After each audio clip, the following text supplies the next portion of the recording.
कभी हाथ जोड़ लेंगे, मंगलाचरण से हम प्रारंभ करेंगे। नमो अरिहंताय नमो सिद्धाणं नमो आयर्याणं नमो वज्रायाणं नमो लोये सवसाहुणम्। अभी तक हम वितराग विज्ञान भाग 1, 2 और 3 हमारे तीनों ही कंप्लीट हो चुके हैं। और आप लोगों की सेल्फ स्टडी की जो एक बुक है जिनवानी है नमोकार अनुशीलन, आप लोग वो भी पढ़ चुके हैं। ठीक है। और आप लोगों को इस पर 2 असाइनमेंट भी दिए जा चुके हैं जो आप लोग कंप्लीट, मतलब पहला कंप्लीट कर चुके हैं और दूसरा आपका जारी है। ठीक।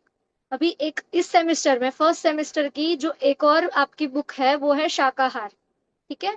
तो उस शाकाहार को आज हम समराइज रूप से आज की कक्षा में देखेंगे। ठीक है। केवल सार मात्र, क्योंकि केवल 28 से 30 पेजेस की वो किताब है। तो उसमें का जो भी सार गर्भित जो चीजें हैं जो हमें जानने लायक है, जो आवश्यक है, उसको हम मात्र यहाँ से टच करेंगे।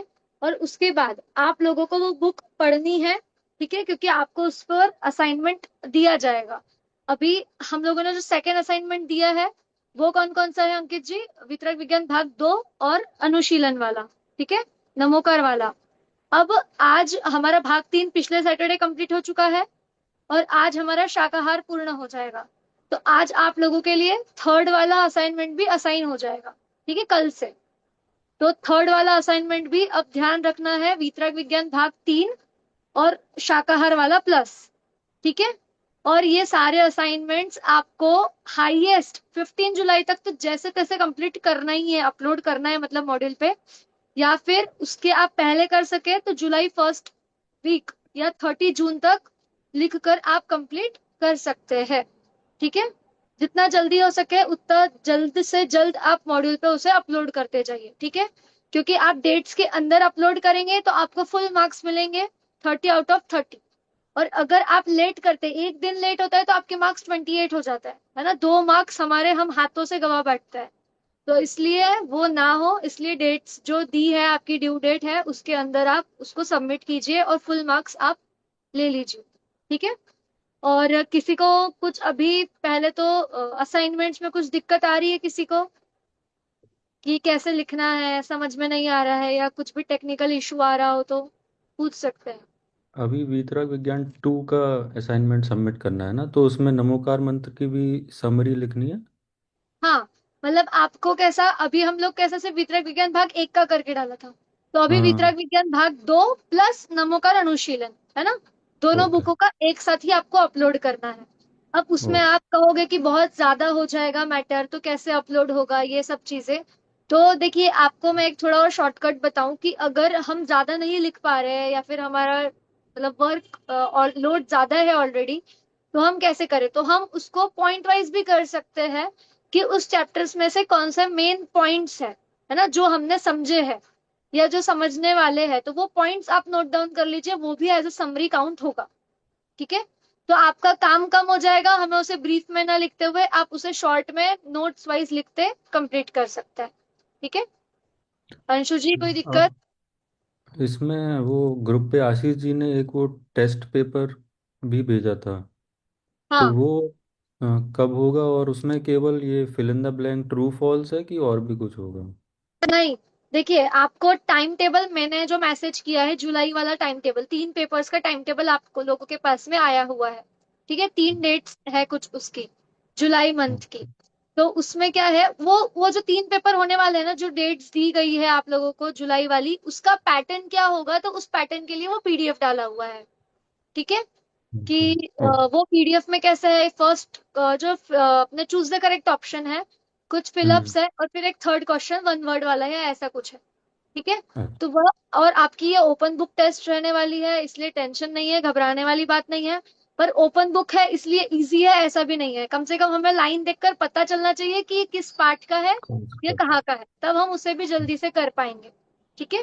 तो और पर इस एक पर चीज, इसमें पर इसमें लंबे आंसर लिखने वाले प्रश्न नहीं होंगे?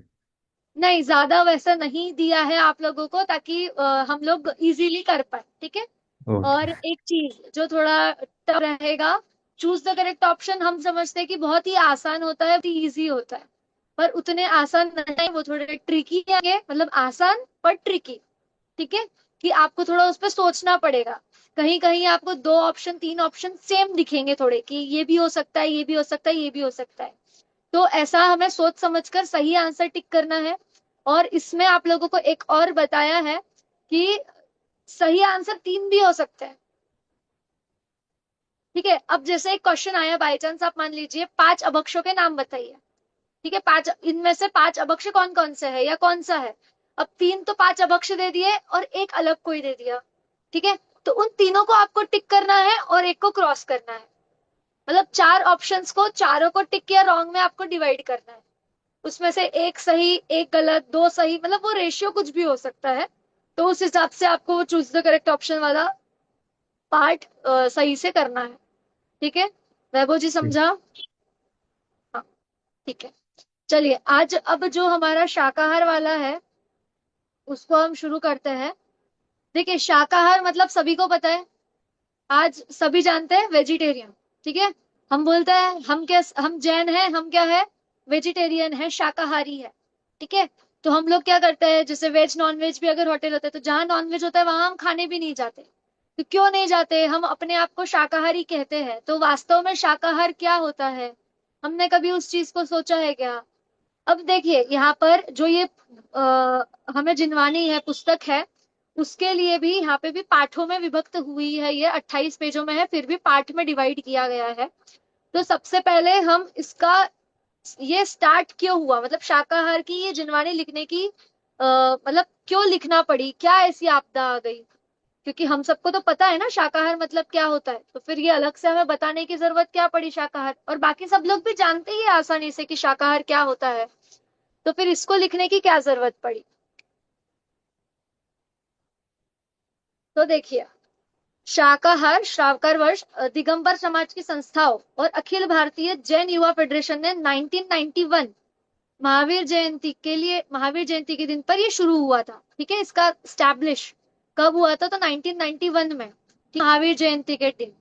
और शाकाहार श्रावकाचार वर्ष के रूप में मनाने का संकल्प लिया था 1991 में। ठीक, अब इस कृति का उद्देश्य क्या है, ये क्यों लिखी गई है, तो उसके लिए कहा है कि शाकाहार, केवल इतना कहने से भी हम उस चीज को डिफाइन नहीं कर पाते, तो इसलिए शाकाहार के साथ में यहाँ पर शब्द लगाया गया है श्रावकाचार।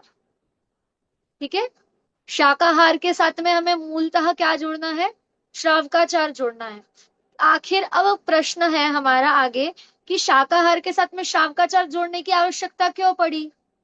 शाकाहार कहने से ही वेजिटेरियन एंड नॉन वेजिटेरियन दो पार्ट्स अलग हो गए पहले से ही, तो इसमें श्रावकाचार क्यों जोड़ा होगा? अंकित जी क्या लगता है, क्या रीजन हो सकता है कि इसमें श्रावकाचार को जोड़ना पड़ा? और कुछ व्रतों से रिलेटेड हमारा जो आचरण होना चाहिए, केवल खाने से ही नहीं है पर उसका समय भी होता है। हम्म। सनसेट से पहले खाते हैं, तो मेरे और मेरे ख्याल से वो शाकाहार, सब इंक्लूड। सॉरी, शाकाहार तो बहुत सारे लोग खाते हैं, जैसे हिंदू लोग भी शाकाहार होते हैं, लेकिन जैन, स्पेशली जैनों का आहार कैसा होना चाहिए, इसलिए श्रावकार के श्रावकाचार करके बताया हुआ है। ओके, जैसे और प्याज कुछ? लहसुन है वो भी वेजिटेरियन में आता है, पर हाँ हम लोग हाँ, नहीं खाते हैं। यही मुद्दा चाहिए था, है ना? क्या होता है कि आज अगर हम आलू प्याज गाजर मूली, ठीक है, बीटरूट इत्यादि, ये सब सब जो हम लोग नहीं खाते हैं, जमीकंद बोलकर हम जिनका त्याग करते हैं, वो भी क्या है, शाकाहार है। ठीक है, क्या है, सैलेड है ना, अगर आप होटल जाइए और सैलेड मांगिए तो आपको गाजर मूली वगैरह सब वो देगा सामने। क्यों? क्योंकि भैया नॉन वेजिटेरियन नहीं है, ठीक है, शाकाहारी है, तो शाकाहारी बोलने पर ये सब चीजें आएंगी या नहीं आएंगी? बैंगन इत्यादि जो हम नहीं खाते, फूल गोभी इत्यादि किस में आएंगे, सब्जियों में है, शाकाहार है। पर वो भी हम खाते हैं क्या? अब यदि हम कह रहे हैं कि हम शाकाहारी है, तो क्या हम बैंगन खाते हैं, मूली खाते हैं क्या, गाजर खाते हैं क्या, आलू प्याज, ये सब भी तो शाकाहार में है, तो इनको भी, इनका भी सेवन करना चाहिए। तो इस कारण से सबसे पहले शाकाहार के साथ में शब्द जोड़ा श्रावकाचार। ठीक है, कि शाकाहार तो हो पर कैसा, श्रावकाचार युक्त शाकाहार हो। ठीक है, उससे क्या हो जाएगा कि ये आलू प्याज जितने कंदमूल है, ये सब क्या हो जाएंगे, स्किप हो जाएंगे, हट जाएंगे। ठीक है। फिर अब दूसरा पार्ट और आया, और शकाचार शब्द जोड़ से। ठीक है। उसमें क्या जो पदार्थ है, जैसे तले, सब्जियां या जो दूध इत्यादि, सिर्फ ये चाहिए मैं। ठीक है।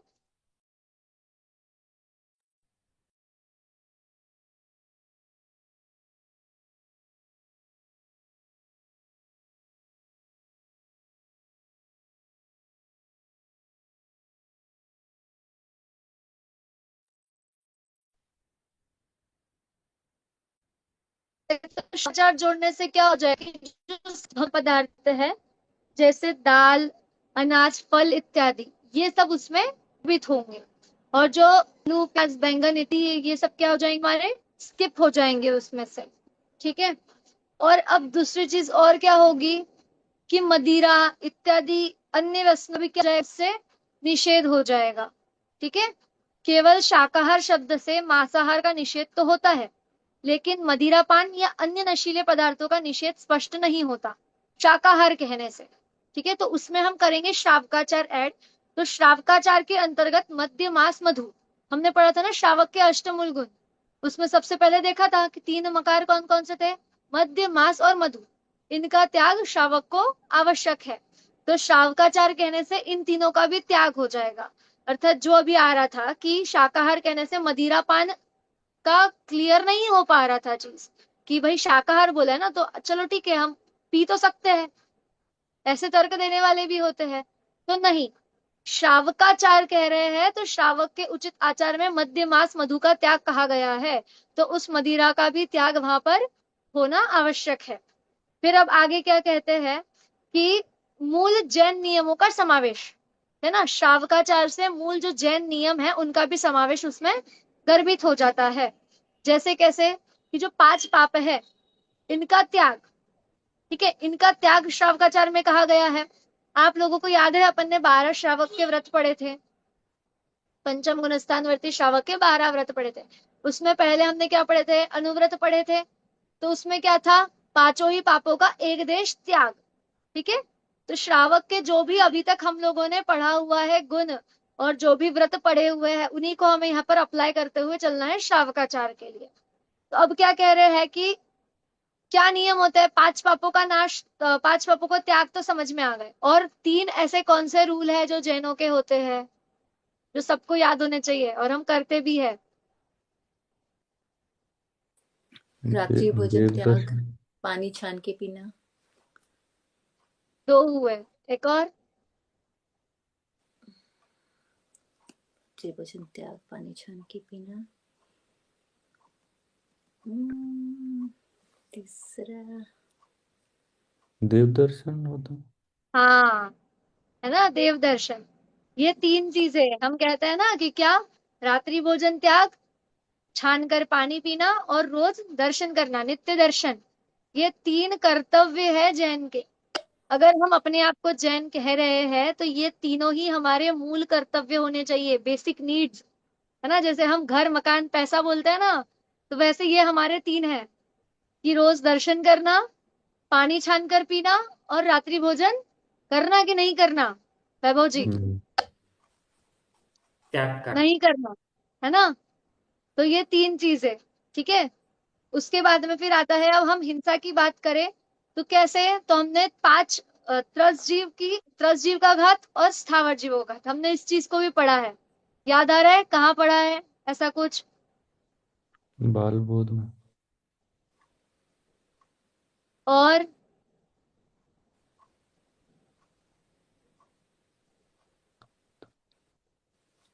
और किसी को याद आ रहा है, चलिए बाल बोध में कहाँ पढ़ा है।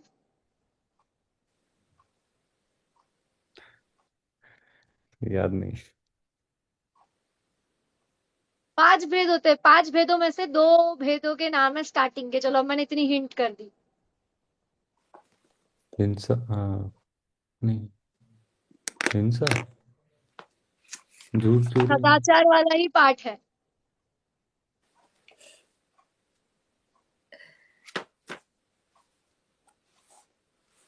भाग 3 सदाचार, 5 अभक्षों के भेद, त्रसघात और बहुघात। ठीक है, जहां हम ये देख चुके हैं। और कौन कौन से होते हैं 5? वहां पर देखा था ना हमने भक्ष और अभक्ष का भेद, कि भक्ष अर्थात खाने योग्य और अभक्ष अर्थात नहीं खाने योग्य। तो नहीं खाने योग्य 5 अभक्ष के भेद हम लोगों ने वहां देखे थे, त्रसघात, बहुघात, अनुपसेव्य, नशाकारक और अनिष्टकारक। याद आया कि फिर से रिवाइज करना पड़ेगा थोड़ा सा? त्रसघात अर्थात क्या? कि जहाँ त्रस जीवों का घात होता हो। ठीक है, तो त्रस जीव कौन कौन से है? 2 इंद्रिय से लेकर पंचेंद्रिय। पंचेंद्रिय। ठीक है, वो जीव क्या कहलाता है? त्रस। तो त्रस जीवों का जिसमें घात होता हो, ऐसा कौन सा होता है? त्रस घात। ठीक है, और बहुघात जिसमें स्थावर जीवों का घात होता हो, वो होता है बहुघात। बहुघात। स्था- क्या होता है? एक मिनट, हाँ शायद नेट डिस्टर्बेंस, एक सेकेंड।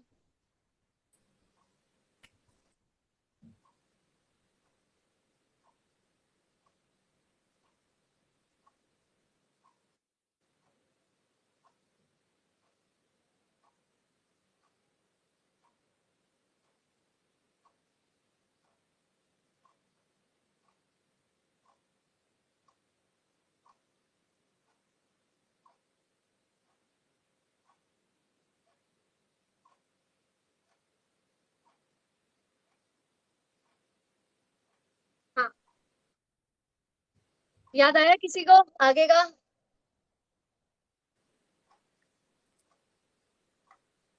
आगे चलिए, पाठ सबका पीछे सपाट। चलिए चलिए, अनिष्ट कारक बताइए, अनिष्ट कारक। देखिए, अनूप से ही पता है, लार, मल मूत्र इत्यादि का सेवन, उत्तम पुरुष जिसका लोक निंदे समझे। ठीक है, तो वो तो हो जाता है अनुपसेव्य।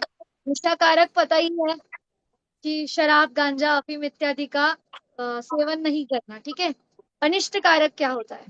इसको हमने बहुत अच्छे तरीके से समझा था। यदि हमें डॉक्टर ने किसी चीज के लिए मना किया है और हम उसको ले रहे हैं, आई थिंक ये था क्या हाँ दीदी? हाँ, जैसे ये था ठंडा, क्या? यही था, है ना, यही जैसे था। ठंडा खाना गला खराब हो रहा है तो उस टाइप से। शुगर, हाँ, हाँ, हाँ, एग्जाम। डायबिटीज हो रही है तो शुगर खाना, right. Yes yes, right right. देखिए, अनिष्ट कारक मतलब क्या होता है? कि जो हमारे स्वास्थ्य के लिए अनिष्ट है, मतलब बुरा है। ठीक है, अनिष्ट अर्थात क्या? बुरा है, कि जो हमारा बुरा कर रहा है।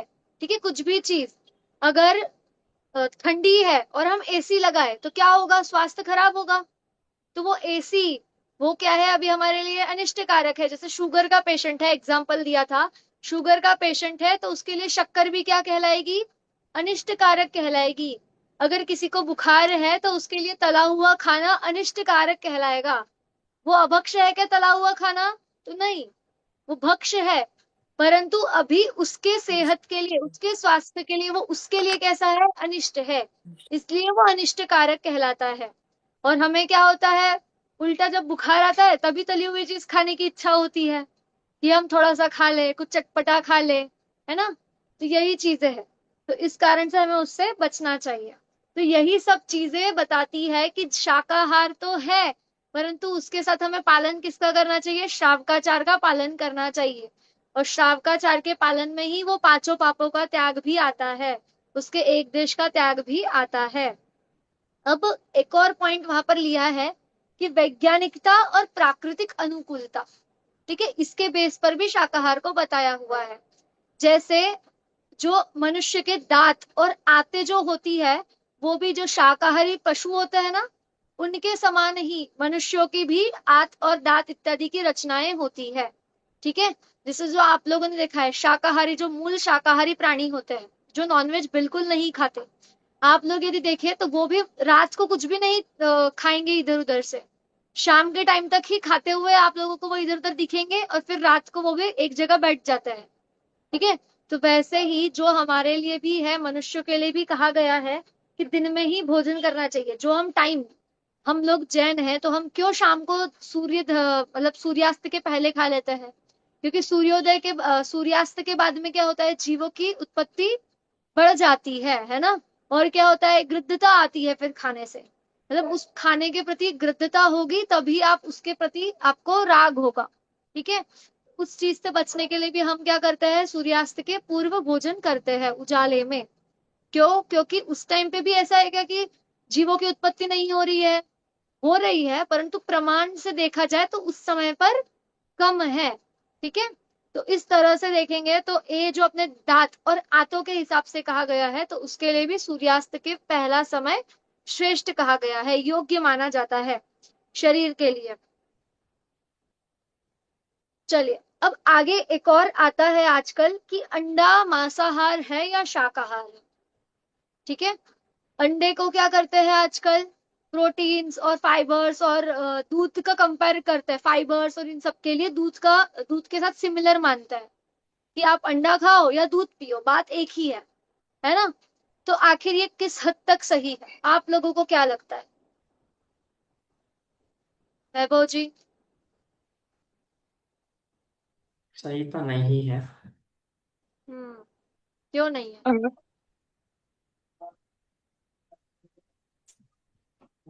मैं बताऊं सही क्यों नहीं है। एक्चुअली हाँ, सही कीजिए। तो नहीं है, सही तो नहीं है, क्योंकि पहली बात तो मुर्गियों को ऐसे रखते हैं, वो एक के ऊपर एक मुर्गियां रहती है, और उनकी ग्रोथ करते ही इसलिए कि उनको उनसे अंडा निकालना है, उनको इंजेक्शन लगाते हैं कि उनके अंडे अच्छे आए। एक के ऊपर एक ऐसे मुर्गी भरते हैं, इसीलिए उनको इतना कष्ट होता है, इसलिए हमको इस चीज को बढ़ावा नहीं देना चाहिए, इसीलिए अंडे वगैरह खाने का निषेध करना चाहिए।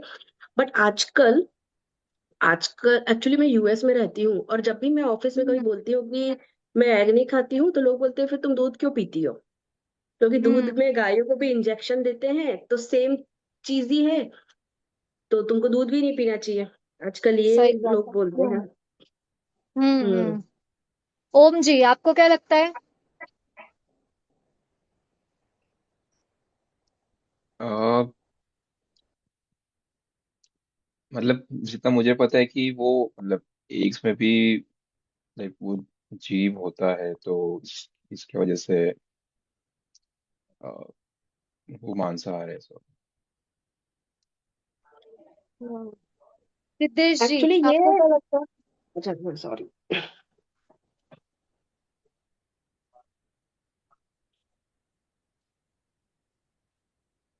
अब मुझे ना एक और पॉइंट ऐड करना है, जैसे कि हाँ, सिद्धार्थ जी। हम लोग बोलते, जैसे कि हमने यही सुना है बचपन से कि अंडे में भी जीव होते हैं, उसमें से छोटा सा उसमें से वो होता है जिससे छोटी सी मुर्गी बाहर आती है, ये हमने बचपन से सुना है। लेकिन आजकल जो अंडे का कल्टीवेशन होता है वो हाइब्रिड होता है, उसमें सिर्फ मुर्गी के अंडे ही बाहर आते हैं, उसमें वो नहीं रहता है कि क्रॉस ब्रीड हो रहा है और उससे बाहर आ रहे हैं। तो ये भी आजकल लोग बोलते हैं कि इसलिए तुम अंडा खा सकते हो, because it is just coming from the हैन, मुर्गा मुर्गी का क्रॉस ब्रीड करके नहीं बन रहा है, तो ये भी आजकल लोग बोलते हैं, कि इसीलिए इट इज ये चीज इक्वल भी। To milk. ओके, चलो एक रीजन ये और आ गया। और क्या लगता है, क्यों गलत है ये चीज? क्योंकि एक गलत बोल देना बहुत आसान है कि सही नहीं है, पर उसके वास्तविकता में वो क्यों सही नहीं है उसका भी तो हमें वैलिड रीजन आना चाहिए ना, वरना हमने कह दिया कि सही नहीं है, और जैसे शिखा जी को अब उनके ऑफिस वाले तर्क देते हैं, तो हम उन्हें एक वैलिड रीजन दे पाए ना कि नहीं इसलिए हम नहीं खाते हैं। वरना क्या हो जाता है, हम चुप हो जाते हैं, तुम्हारे पास तो कोई आंसर ही नहीं है, फिर क्यों नहीं खाते हो? खा लो, कोई अर्थ नहीं है, मतलब अगर तुम्हें पता ही नहीं है तो फिर खा लो ना।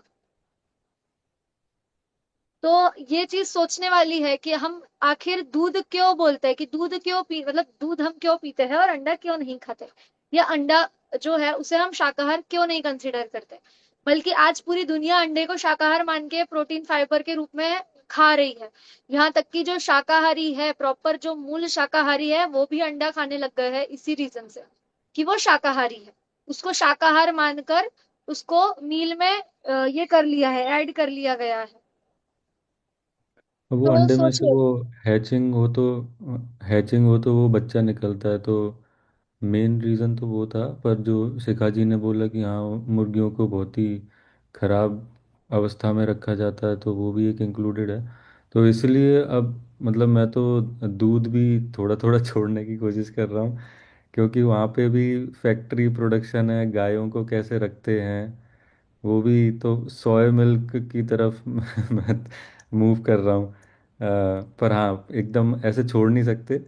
दही भी खाते हैं तो वो भी उसी से आता है, तो धीरे धीरे धीरे धीरे उसको भी छोड़ने का प्रयास करेंगे। ठीक है, देखिए अब इसके पीछे हम समझते हैं।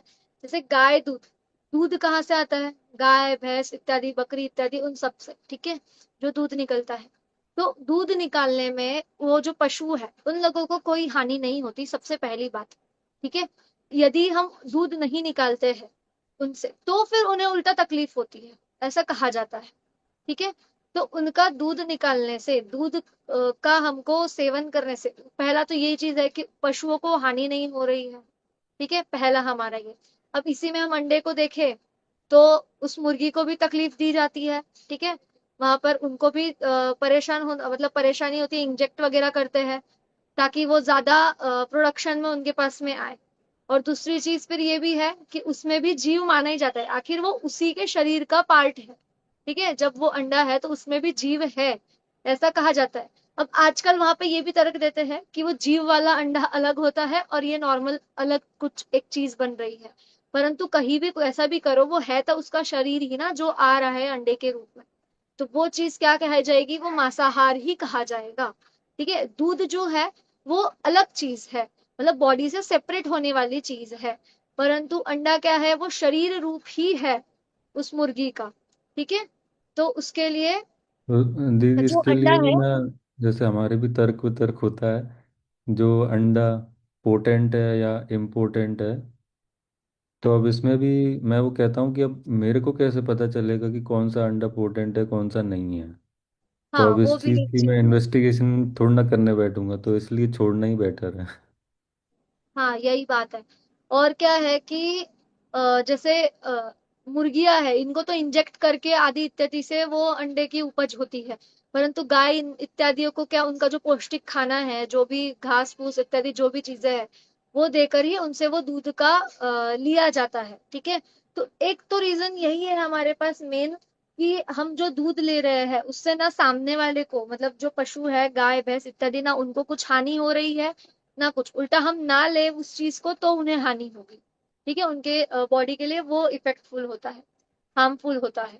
और वैसे ही मुर्गियों का देखा जाए तो उनको इंजेक्ट कर करके ज्यादा उत्पादन के लिए, पोल्ट्री फार्मिंग वाले जो होते हैं वो ज्यादा इसके लिए, अंडों के लिए उनको इंजेक्ट करते हैं और ये सब चीजें। और मेन मोटो तो हमारा यही है जो उसका मांसाहार में आता है, क्यों? क्योंकि वो उसका एक पार्ट ऑफ बॉडी है ना। क्यों? क्योंकि उसका वो शरीर का ही अंग कहा जाता है अंडे को। इसलिए वो किसी भी तरह से, चाहे वो आप कहे कि वो जीव वाला है या वो नहीं, मतलब जीव वाला नहीं है, जैसे भी है, तो वो है तो उसके बॉडी का पार्ट। सो इस कारण से वो क्या कहलाएगा? वो मांसाहार ही कहलाएगा, वो किसी भी तरह से शाकाहार की कोटि में नहीं आएगा, ठीक है। इसमें एक चीज़ और ऐड करना चाहता हूँ। जैसे हम्म। बहुत पहले के ज़माने में घर में ही गाय भैंस पाली जाती थी, तो वो एक as a family member treat करते थे। तो उसमें उस जीव को भी कोई दिक्कत नहीं होती थी, क्योंकि वो घर में ही हाँ रहते थे। पर दूध में भी आजकल वो फैक्ट्री प्रोडक्शन होता है, तो पता नहीं क्या क्या करता है। हाँ, मतलब वो इनफैक्ट चीज छोटी डेयरी में भी बहुत यही है, गलत। क्योंकि आजकल तो कैसा कि मशीन से और ये आज के टाइम का हम बोले तो कोई मतलब हम किसी चीज की गारंटी ले ही नहीं सकते, हम्म। एक बात तो ये भी है। फिर वही है कि हम जो हमारे आंखों से देखकर जो सामने लेकर आ पाते हैं वही चीज को हम माने। उसमें भी वो हमारा पलक झपकते ही कब क्या चेंज कर दे वो भी नहीं पता चल पाता है फिर भी। तो वही चीजें है कि हम किसी चीज पे 100% श्योरिटी तो नहीं दे सकते, और खास करके पैकेजिंग वाले प्रोडक्शन पे तो बिल्कुल भी नहीं। क्योंकि कि वो हमें लिख कर देंगे जो हम उसी के भरोसे पर उसको खाते हैं या पीते हैं, जो भी चीजें हैं। पर अंदर की क्या चीजें हैं वो हम इतने तरीके, और ना वो हमें ओपनली बताते हैं और ना हम उसको ओपनली जानने की कभी कोशिश करते हैं ज्यादातर चीजों को। अब जो हमारे सामने आ जाते हैं, हम किस हद तक उन चीजों को भी छोड़ पा रहे हैं, आप बताइए।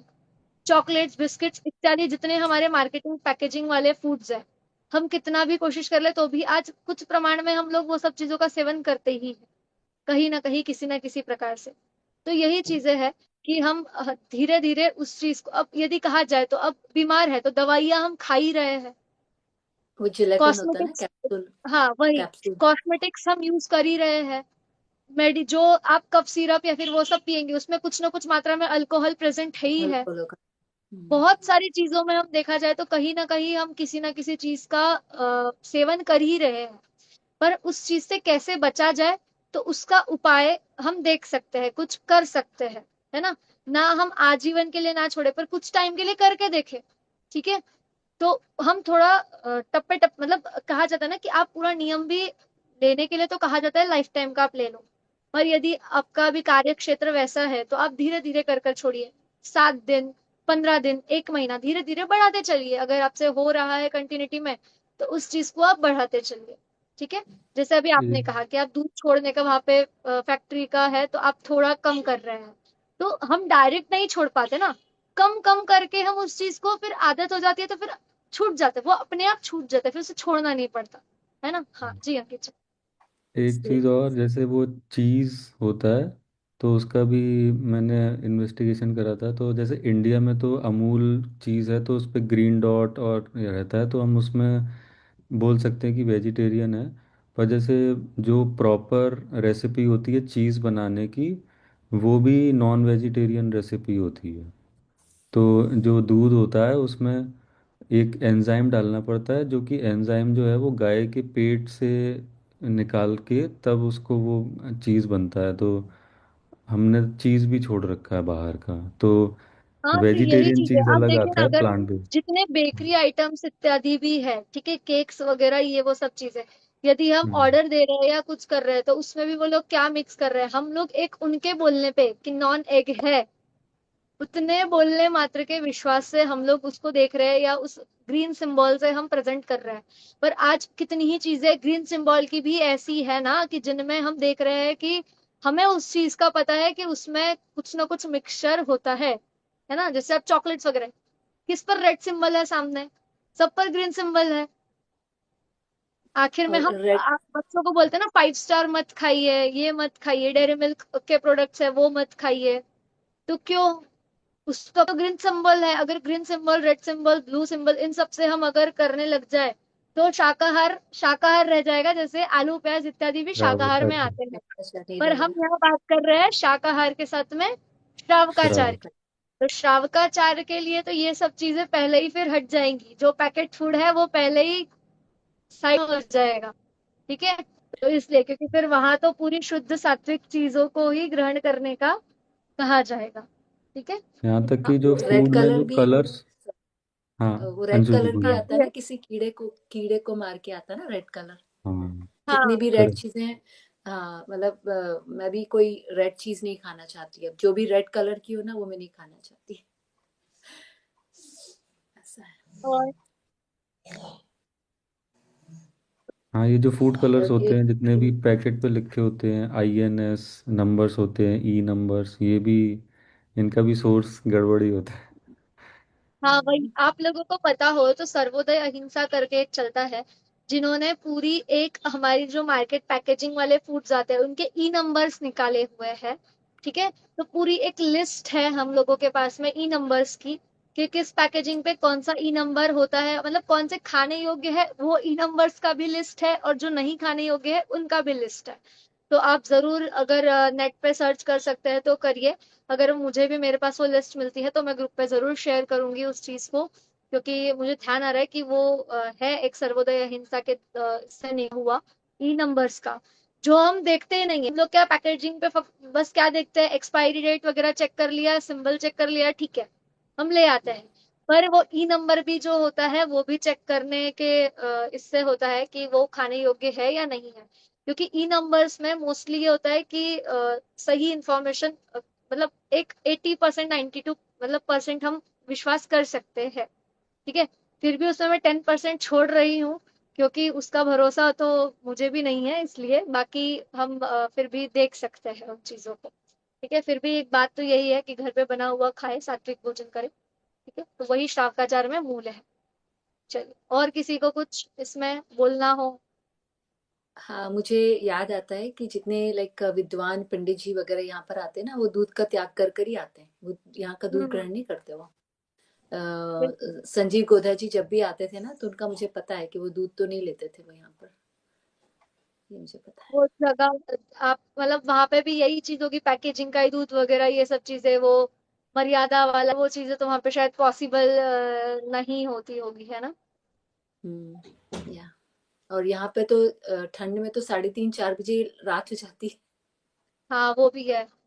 खाने का समय स्कूल से वगैरह सभी लाइक डिस्टर्बेंस होता है स्कूल तो। से ही नहीं आ पाते, स्कूल से ही नहीं आ पाते आप, अंधेरा वही स्कूल में ही हो जाता है। आप कहाँ पे रहते हैं अंशु जी? मैं ऑटवा में रहती हूँ। अच्छा। और हमारे यहाँ 9 साढ़े 9 बजे तक समर में रात ही नहीं होती, ऐसा लगता है दिन ही चल रहा है, एकदम हाँ, ब्राइट रहता है। सनसेट ही समर में साढ़े यहाँ नौ पे बजे है, होता है समर में। या हाँ। समर में है ऐसा, पर विंटर में तो 3:30 बजे तो अंधेरे ही हो जाते हैं यहाँ पर। राइट, हमारे यहाँ भी देखिए जल्दी तो हो जाता इस है चीज विंटर का में। मुझे ये पूछना है कि आप लोग जैसे सूर्यास्त का या फिर इसका वो कैसे मैनेज करते हो उधर? कैसा सूर्यास्त का क्या? मतलब जो टाइमिंग है, जैसे आप बोल रहे हो कि इतने जल्दी फिर टाइम ऐसा हो जाता है, तो फिर टाइम से मैनेजिंग होता है खाने का या फिर कैसा दिन रात का फिर सिस्टम? नहीं नहीं नहीं, मैं वो नहीं कर रही अभी, वो नहीं हो पाता, वो पॉसिबल नहीं। जैसे मेरी मदर इन लॉ यहाँ पर है तो वो जनरली टाइम से फॉलो करती है, उनका टाइम है 7 बजे, वो 7 बजे के बाद नहीं खाती। But okay. मैंने ये क्वेश्चन किसी से पूछा भी था कि यहाँ पे तो सनसेट कब होता है उसका टाइम ही फिक्स नहीं, तो फिर कैसे अपना रात्रि भोजन का हाँ नियम वही, फॉलो अभी करें। जैसे आप लोगों का मैंने सुना तो किसी का अगर 9 साढ़े 9 हो रहा है, किसी का 3 4 हो रहा है, तो लाइक ये चीज को कैसे तो मैनेज हो पाएगा कैसा? वो है ना, सनसेट के अकॉर्डिंग ही होती है, जब सनसेट हो रहा है तभी तुम्हारी फिर रात्रि त्याग तभी से चालू होता है, वैसे ही होता है टेक्निकली तो। और मेरा ऐसा होगा कि जिस दिन मैं लूंगी कि ऐसा है कि भाई कोई भी कुछ भी हो, दिन हो रात हो, 7 साढ़े 7 बजे तक रखना है, उसके बाद नहीं करना है, ऐसा हाँ, मेरा भी जनरल रूल यही है, 7 साढ़े 7। बट जो लोग फॉलो करते हैं रात्रि त्याग फिर वो सनसेट के अकॉर्डिंग चलते हैं। है। ओके। या चलिए, तो इस तरह से देखिए शाकाहार में केवल इतना ही है, ज्यादा कुछ नहीं है। मेन हमारा यही है कि शाकाहार के साथ में हमने श्रावकाचार क्यों रखा है। तो वो आप सभी को समझ में आ ही गया होगा कि श्रावकाचार और शाकाहार में क्या डिफरेंस है, जो अभी तक हम लोगों ने 3 4 पॉइंट से उसको देखा। ठीक समझा। है। तो यही इस जो जिनवानी है शाकाहार वाली, उसका मेन मोटो यही है कि केवल शाकाहार और शाकाहार मतलब शाकाहार और शाकाहारी होने से ही हम शाकाहारी नहीं हो जाते, है ना। उसके साथ क्या, जैनों के लिए तो मेनली क्या और एक शब्द वहां पे इसीलिए ऐड किया, श्रावकाचार। ठीक है। तो श्रावकाचार कहने से जितने भी सब अभक्ष्य है, मतलब जो खाने योग्य है परंतु हमारे सेवन करने योग्य नहीं है, जैसे जिसमें हिंसा हो रही हो, त्रस घात, स्थावर घात जो भी हो रहे हैं, हमारे बहुघात इत्यादि जो हो रहे हैं, जिसमें जीवों का घात हो रही है, हिंसा हो रही है, तो ऐसे सब पदार्थों का भी क्या हो जाता है, त्याग हो जाता है, मध्यमास मधु का त्याग हो जाता है। तो उन सब चीजों को वहां पर हम लोग श्रावकाचार में अलग कर देते हैं। जैसे ही फर्स्ट पॉइंट हम लोगों ने जो देखा था कि आलू प्याज इत्यादि भी क्या आ जाता है, शाकाहार में आते हैं, वेजीज है।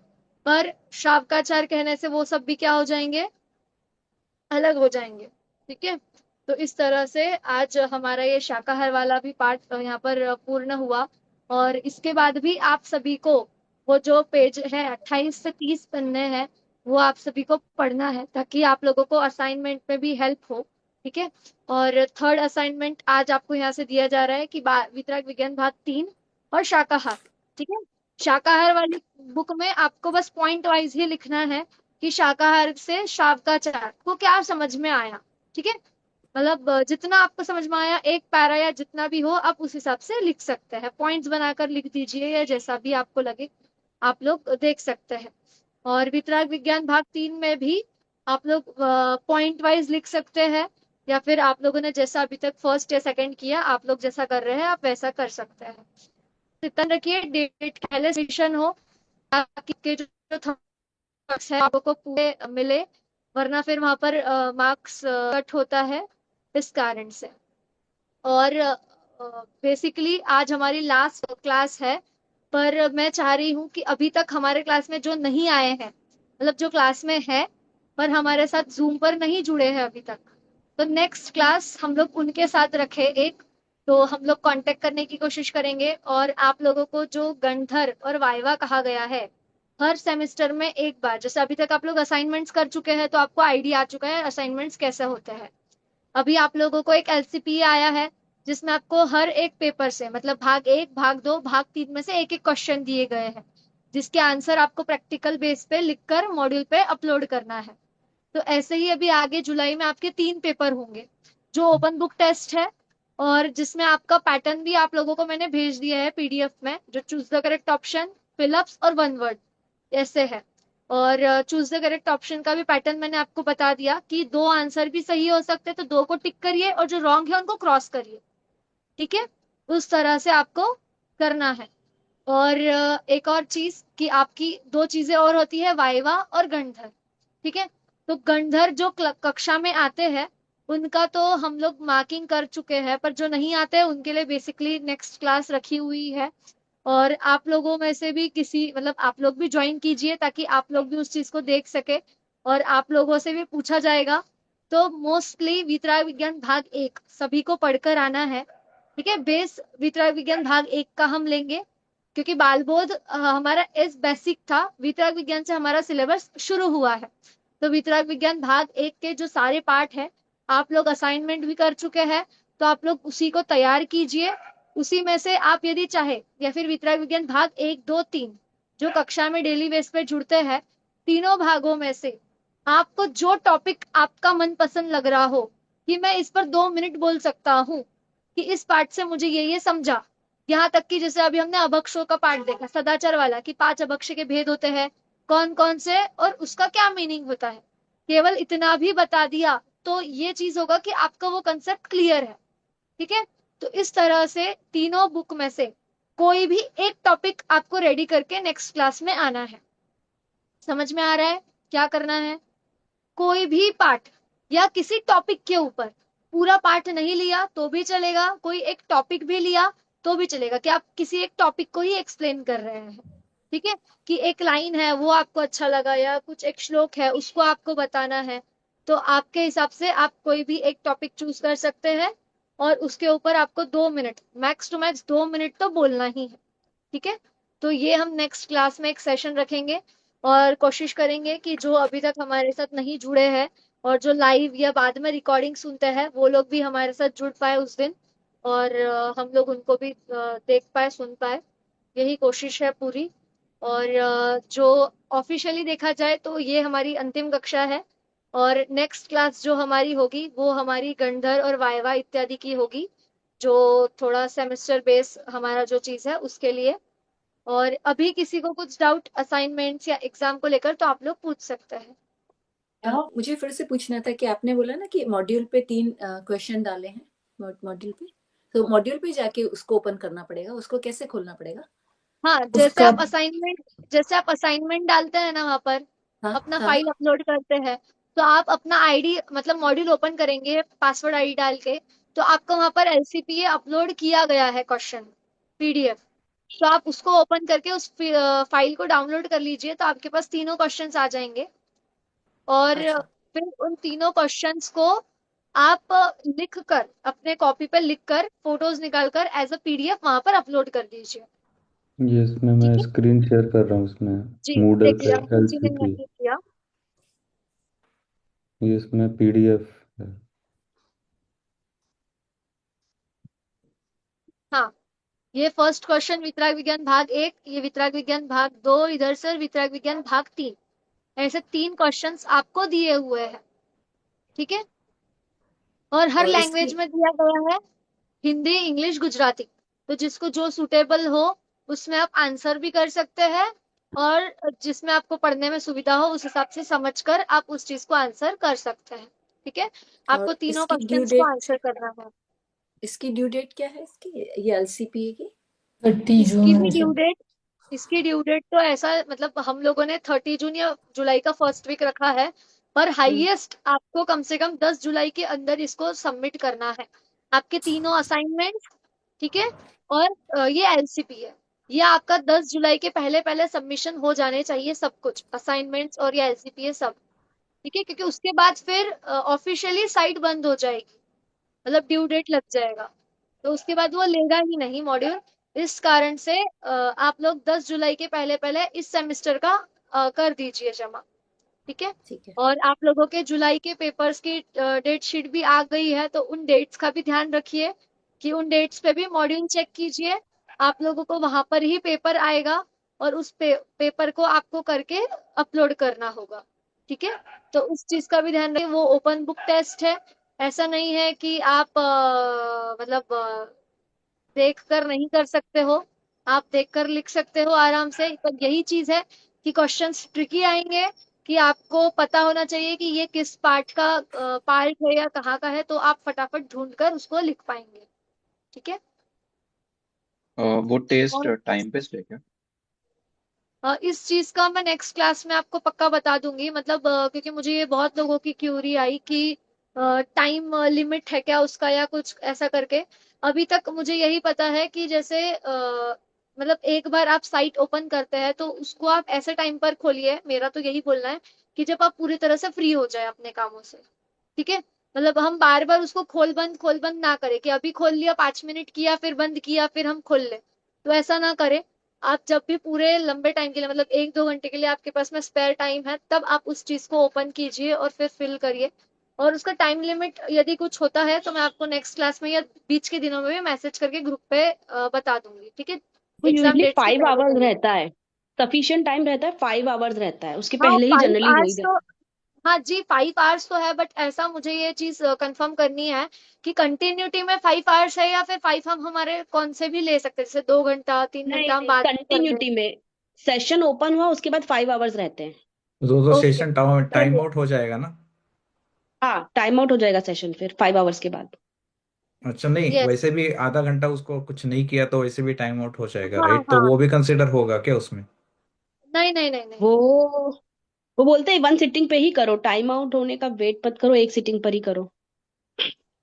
वो एक सेटिंग का मतलब एक सीटिंग का ही होता है, और आपको 5 आवर्स पूरे मिलते हैं फिर। और 5 आवर मतलब अब यही चीज है ना कि आपको 5 घंटे तो लगने नहीं है, इतनी बात तो है।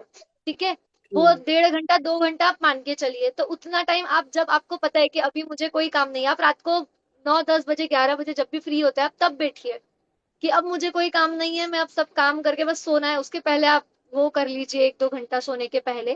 तो उस हिसाब से आपका वो वर्क फिर पूरा अच्छे से हो जाएगा, है ना। या फिर मॉर्निंग का टाइम आप चूज कर लीजिए जो आप फ्री हो, उस हिसाब से आप मैनेज कर सकते हैं। और और जो पेपर है उसमें लाइक नवकार मंत्र अनुशीलन और वो सब भी इंक्लूड है कि नहीं? शाकाहार और सेल्फ वो सब? स्टडी नहीं, मोस्टली उसमें विद्या विज्ञान भाग 1, 2, 3 यही इन्वॉल्व होगा, ओके। बेस उसी का रहेगा, क्योंकि आपको एलसीपीए भी उसी का आया है। और हमारा मेन कोर्स में वितरक विज्ञान भाग 1, 2, 3 है। और ये तो हमारी सेल्फ स्टडी की बुक्स है, तो ये आपके और नॉलेज गेन के लिए रखी गई है, ताकि आप एक्स्ट्रा और जान सके। अब जैसे हमने शाकाहार में देखा, तो शाकाहार में कुछ नया नहीं था। अभी तक हम जो पढ़ चुके थे, श्रावक के मूल गुण पढ़ चुके थे, व्रत पढ़ चुके थे, उसी के आधार के बेस पे हम इस चीज को पढ़ पाए। तो वही चीज है कि हमने जो पढ़ा, तो उसको हम हमारे आचरण में भी कैसे यूज कर पा रहे हैं, उसके लिए हमें ये एडिशनल एक बुक है, और ये हम जान पा रहे हैं कि आखिर हम पढ़ रहे हैं तो उसे एज हम प्रैक्टिकल कैसे यूज करें अपने लाइफ में। ठीक है, तो उसलिए आपको ये एडिशनल और दिए गए हैं। ऐसे ही हमारा एग्जाम के बाद सेकंड सेम जो स्टार्ट होगा, उसमें भी आप लोगों को सेल्फ स्टडी की बुक्स है। अहिंसा और क्या बोलते हैं, 10 लक्षण पर्व है ना, महापर्व, छोटे दादा की जो है, वो दी हुई है सेल्फ स्टडी के लिए। और बाकी हमें तत्वज्ञान भाग 1, निमित्तोपादान और ऐसे जिनवानी है आगे। तो बहुत ही अच्छे टॉपिक्स है सेमेस्टर 2 के। और मैं यही मतलब आप लोगों को बोलूंगी कि स्टार्ट टू एंड सारी क्लासेस अटेंड कीजिए, क्योंकि वो थोड़े अब जैसे अभी तक के जो पार्ट्स थे ना वो हमारे बेसिक थे। अब इन बेसिक से हमें जो सीखना है, मूल जो हमारे है, वो अब यहाँ से स्टार्ट जाएंगे। जैसे निमित्त उपादान बहुत अच्छा कंसेप्ट है सीखने के लिए, पढ़ने के लिए। हम एक बार पढ़ लेंगे तो आगे जैसे हमारे ग्रंथ बढ़ते जाएंगे, लेवल बढ़ते जाएगी, उस हिसाब से हम उसे और अच्छे से पढ़ते जाएंगे। ठीक है, और किसी को कुछ नेक्स्ट डाउट? नेक्स्ट क्लास में जो आप वाइवा का बोल रहे हैं वो वही डे है क्या? क्योंकि हम लोग नेक्स्ट क्लास नहीं ज्वाइन कर पाएंगे, हमारे यहाँ गेस्ट है। तो ओके, कैसे? No problem. फिर एक काम कर सकते हैं, आप लोग मुझे ऑडियो भी कर सकते हैं, मतलब हम्म। ऑडियो में आप 2 मिनट का रिकॉर्ड करके मुझे भेज दीजिए, वो भी चलेगा। आप ऑडियो वीडियो या लिख कर, है ना, आपको जैसा सुटेबल हो वो मुझे भेज सकते हैं। अब जैसे जो नहीं आते हैं, अभी तक जो क्लास में नहीं आए हैं, मैं आशा करूंगी कि हम लोग कॉल करके उनको ज्वाइन कर पाए। पर यदि कोई ऐसा हो कि वो ज्वाइन नहीं कर पा रहा है तो फिर उनके लिए हम यही ऑप्शन रखते हैं कि आप ऑडियो वीडियो या लिखकर कम से कम हमें वो प्रोवाइड कीजिए, ताकि हमको उसके मार्किंग करते आए। क्योंकि क्लास में आप लोग हो तो एक चीज ये होती है कि मैंने आपको पहले ही बताया था कि गणधर हम क्लास में आप लोगों के प्रेजेंस देखकर, मतलब आप लोग कैसे क्वेश्चन बैक कर रहे हैं, कितना समझ पा रहे हैं, ये चेहरों से भी कभी कभी हमें पता चल जाता है कि कौन कितना नॉलेज गेन कर पा रहा है, उसके क्वेश्चन सामने से कैसे आ रहे हैं, कंसेप्ट कितना सामने वाले का क्लियर हो रहा है, तो उससे हम उसकी मार्किंग भी कर देते हैं कभी कभी। पर अब क्या है कि जो नहीं आ रहे हैं तो उनकी मार्किंग हम कैसे करें। तो उस कारण से ये चीज है कि आप वीडियो ऑडियो या लिख कर कम से कम, नहीं तो 2 लाइन 5 लाइन तो लिख कर भेजिए, कम से कम हम आपको समझ पाए कि आपका कितना क्लियर हो पाए। तो इस कारण से ये रखा गया है। और मॉड्यूल पे भी आप लोगों को आपके मार्क्स वहां दिख रहे हैं कि आप लोग असाइनमेंट जमा कर रहे हैं तो आपको कितने मार्क्स मिल रहे हैं। अब पहले तो ये था कि टीचर्स करते थे, अब तो ऑटोमेटिक अपडेट हो जाता है। अगर आप टाइम लाइन के अंदर कर रहे हैं तो 30, और टाइम लाइन के बाहर कर रहे हैं तो 2 मार्क्स माइनस 28 हो जाता है, और वो आपको लिखी हुई वहां पे नोट आपको पहले ही दिख जाती है मॉड्यूल। ठीक है, तो उसका आप विशेष ध्यान रखें कि ड्यू अभी वो डेट के भाग पहले। 3 की भी डेडलाइन वही है जो भाग 2 की है। वितरक हाँ, विज्ञान भाग अभी 2 की जो है, दोनों की सेम ही डेडलाइन हो गई मतलब। दोनों की सेम है। मैं उसको मतलब भाग 3 का और भाग दोनों का भी, दोनों का बढ़ाऊंगी। जो 10 जुलाई कर देने वाले हैं, तो 10 जुलाई तक जैसे तैसे आपको सारे असाइनमेंट्स और सब चीजें कंप्लीट करनी है, क्योंकि 15 जुलाई is last day for assignment submission, है ना, पूरे सेमेस्टर का लास्ट डे है। तो उसके पहले इसीलिए मैंने 30 जून रखी थी, ताकि सब लोग फटाफट करें। नहीं तो क्या होता है कि अभी टाइम है करके फिर वो टाइम निकल जाता है और एंड टाइम पे होता नहीं है। ठीक है, इसीलिए मैंने डेट कम रखी ताकि हो जाए, और फिर हम बाद में निश्चिंत, आपके जो एग्जाम्स है जुलाई में, कम से कम आप उसके लिए फिर निश्चिंत हो। नहीं तो क्या, एग्जाम्स भी आ गए, एग्जाम्स का भी प्रेशर हो रहा है कि कैसे करेंगे क्या करेंगे, थोड़ा सा पढ़ ले, और फिर अब ये लिखना भी है तो सब काम इकट्ठा हो रहा है, फिर मैनेज नहीं हो पाता है। तो इस कारण से ड्यू डेट कम रखी थी ताकि हम लोग ही आसानी हो हमारे आगे के लिए। पर मैं फिर भी आपको बोल रही हूँ कि 10 जुलाई, मैं बोलने में 10 जुलाई बोल रही हूँ, वहां भले 30 जून है, मैं भले डेट पास में आते ही 2 दिन पहले उसको एक्सटेंड कर दूंगी, वो चीज है। पर आप मानकर वही हो अपने रहा दिमाग है, में तीस डेट जून ही टाइम चलिए। है इसलिए वो करना ही, लिखना ही नहीं हो पा रहा है। वही 30 तारीख है, ऐसा दिमाग में फिट फिट है। अब यही तीस चीज, 30 जून ही बोला आप। 30 जून बोला आप। हाँ, मैं तीस वही बोल जून रही हूँ बोला। कि दिमाग में यही रखना है, 30 जून लास्ट डेट है। मैं इसीलिए लास्ट डे के एक दिन पहले ही डेट बढ़ाती हूँ, मैं पहले से भी डेट नहीं बढ़ाती, क्योंकि अगर कोई चेक करने गया और उसको बढ़ा दिखे तो फिर से एक्सटेंड हो जाती है, इसलिए। तो 30 जून ही मानकर चलिए, और 30 जून तक आप कर लीजिए, यही कोशिश कीजिए, ताकि आप लोग भी फिर पेपर्स के लिए फ्री हो जाएंगे। ठीक है, और कुछ किसी को डाउट? ये एग्जाम से रिलेटेड नहीं है मुझे, मैं ये सेकंड वाला असाइनमेंट कर रही थी तो उसमें मुझे ये दिखा, क्योंकि मैंने ये वाले क्लासेस ज्वाइन नहीं किए थे ना, मैंने लेट किया। ओके। तो जैसा है कि जैसा सुख हमें है, वैसा ही वैसा ही उससे कई गुणा मुक्त जीवों का है, ऐसा मानने में क्या बाधा बाधा है। तो मुझे ये नहीं समझ में आया। ओके, तो ये मैं अभी यहाँ पर ओपनली तो नहीं समझा रही हूँ, क्योंकि फिर हम आंसर ही क्लियर कर लेंगे। ठीक है, कि अब जो लोग हैं वो थोड़ा सस्पेंस बनाए रखे इस चीज का। अंशु जी, मैं आपको ओ आंसर करती हूँ पर्सनली, ठीक है, उस चीज नहीं, को क्योंकि नहीं क्लियर मैं करती हूँ। नहीं ये मॉड्यूल, मुझे मॉड्यूल में से नहीं, ये तो मैं पढ़ रही थी ना, वो अपना असाइनमेंट कर रही थी, उसमें से मुझे आया। तो क्या पूछा है क्या आपने, मुझे नहीं मालूम है। ये असाइनमेंट ये जो मैं पॉइंट्स नहीं दिए गए हैं। सेकंड असाइनमेंट में कर रही हूँ ना अपना, इसका भाग वितराग 2 का। विज्ञान भाग 2 का, उसमें मैं पढ़ रही थी तो उसमें मुझे एक क्वेश्चन इसमें दिखा था, इसलिए मैं बस उसको पूछ रही थी कि इसका कौन से ये क्या। चैप्टर में है?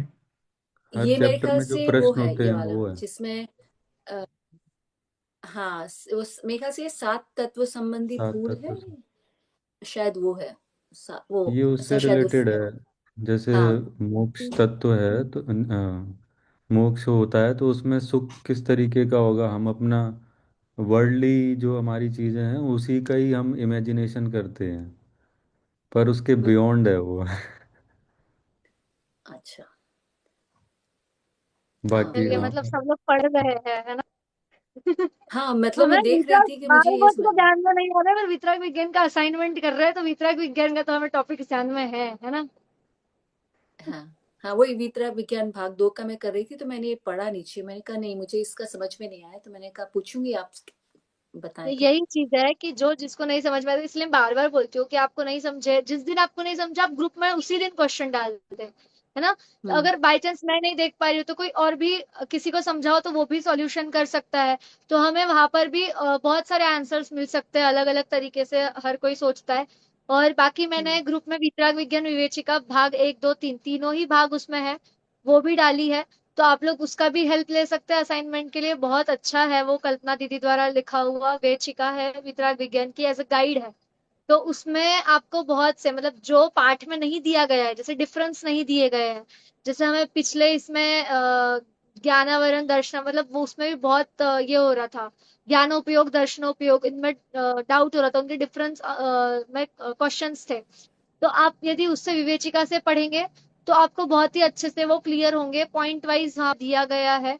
और सभी चीजें उसमें मति ज्ञान श्रुति ज्ञान का भी डिफरेंस वगैरह बहुत अच्छे से हर इसको डिफरेंशिएट किया गया है।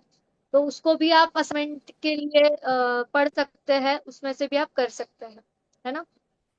तो जो आपने व्हाट्सएप ग्रुप पे डाली उस बुक की बात बोल रहे हैं आप?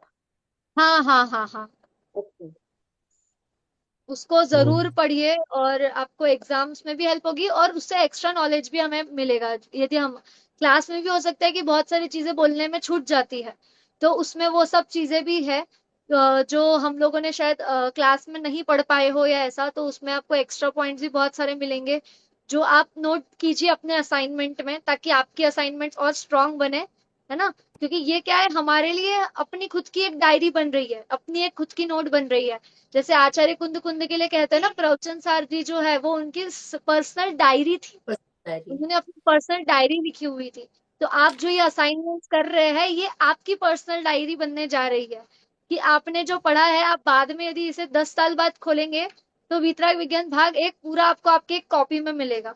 इसीलिए आप लोग ऐसे कॉपी बनाइए, मतलब पेजेस पे ना करके ऐसी कॉपी बनाइए थोड़ी 200 300 पेजेस की, जिसमें आप थोड़ा वितराग विज्ञान भाग 1 2 3 सारे असाइनमेंट्स एक में कर सके, ताकि फिर हम अपनी एक गाइड कभी आप लोगों को भी पढ़ाने का चांस मिले या कभी कुछ हो किसी को बताने का, तो आप वो कॉपी खोलकर बोल सकते हैं, है ना। तो उस चीज के लिए उस चीज का ध्यान रखिए। और अभी अगले क्लास का जो वाइवा और गंधर का मैंने बोला है, उस चीज का ध्यान रखिए। कोई भी अपने मर्जी का, अभी फर्स्ट सेमेस्टर है तो आप अपने मर्जी से कोई भी एक टॉपिक चूज कीजिए जिसपे आपको 2 मिनट बोलना हो, या कोई पाठ हो छोटा या कोई टॉपिक हो, है ना। तो उस पर आप बोल सकते हैं, यहाँ तक कि कोई छंद है जैसे हमने पूजन इत्यादि भी पढ़ी है, स्तुतियां पढ़ी है, तो उसका यदि आप अर्थ करना चाहे तो आप वो भी कर सकते हैं, ठीक है, जो आपको सुटेबल है। और अंशु जैसा जी, सुनील आपका जी ने कहा, प्रश्न क्या था? आप फिर से रिपीट करो, और कौन से चैप्टर में से था? मेरा हाँ। वो था ये 7 तत्व संबंधी भूल है ना, उसका है। वितरक विज्ञान भाग 2 का उसका है, जैसा सुख हमें है वैसा ही उससे कई गुणा मुक्त जीवों का है, ऐसा मानने में क्या बाधा है।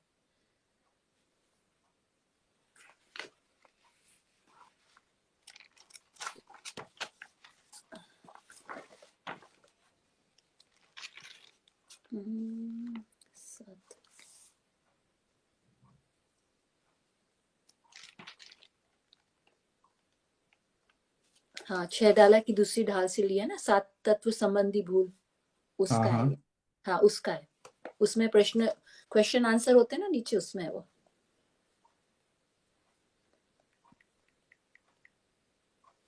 ओके, चौथा प्रश्न है, जैसा सुख हमें है। हाँ हाँ।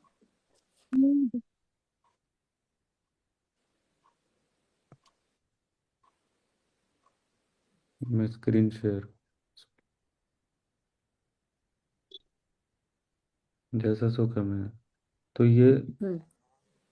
ये इससे मोक्ष तत्व संबंधी भूल से रिलेटेड है। अच्छा अच्छा। हाँ, नहीं, ओके। मोक्ष तत्व से संबंधी भूल तो है, लेकिन वो जो प्रश्न है वही है ना कि हमारा सुख और उनका सुख सेम है क्या, पहले तो हमको ये देखना है ना। जैसा हमारा सुख सुख हमें है वैसा ही उससे कई गुना मुक्त जीवों का है, ऐसा मानने में क्या बाधा है? उनका निराकुल है सुख, उसमें कुछ आकुलता नहीं है।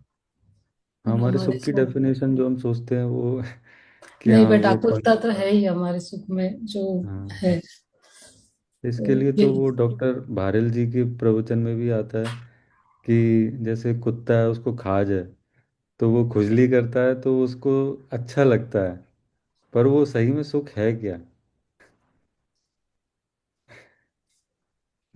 सुख, वो आत्मा में लीन होना वो सुख है।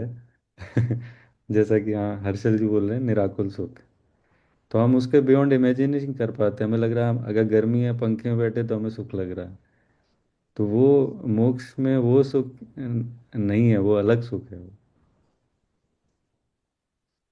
मोक्ष तत्व संबंधी हमारा जो बोल। सुख है वो इंद्रिय जनित है ना, हम इंद्रियों से जो भोग उपभोग कर रहे हैं उसको ही सुख मान रहे हैं। अगर हम सिद्धों को उस वैसा सुख अनंत गुना मानेंगे तो उनको भी इंद्रियों वाला सुख मानना उसके पड़ेगा। लिए जो हम्म। हड्डी का उदाहरण है कि वो हड्डी को हुआ है।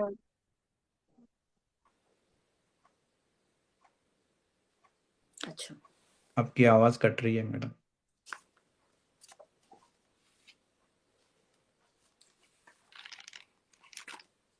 आवाज नहीं आ रही आवाज आपकी। नहीं। दीदी आपकी आवाज नहीं आ रही।